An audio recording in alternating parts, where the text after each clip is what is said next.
approach you're going to fly consists of several different segments. Understanding each segment is crucial, especially if you're flying an IMC, to ensure that the aircraft is in the correct configuration and at the correct speed.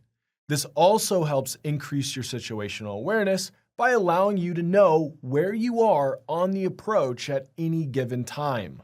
For the purpose of this discussion, we're going to focus on the final approach fix. Essentially, the final approach fix is the last fix or altitude that you cross before making your final descent to the MDA, DA, or DH. In most instrument flying operations, the final approach fix is a very important reference point. For example, when flying light general aviation aircraft, it's ideal to have the aircraft configured with some degree of flaps and with all checklists and briefings completed before reaching the final approach fix.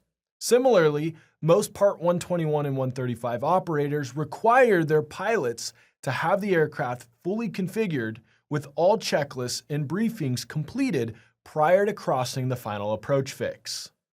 Part of understanding the final approach fix involves knowing what it looks like on an instrument approach plate and how to properly brief it. The typical final approach fix is represented by a cross, also known as a Maltese cross. There may also be an altitude associated with it. It's important to note that the Maltese cross indicates the final approach fix for non-precision approaches only. For approaches with vertical guidance like an ILS or a WASP-based approach, the final approach fix is marked by a hard altitude and a lightning bolt, often referred to as glide slope intercept on approaches like an ILS.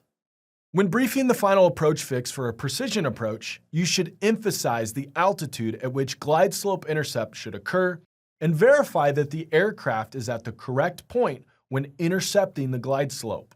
This ensures that you're not on a false glide slope.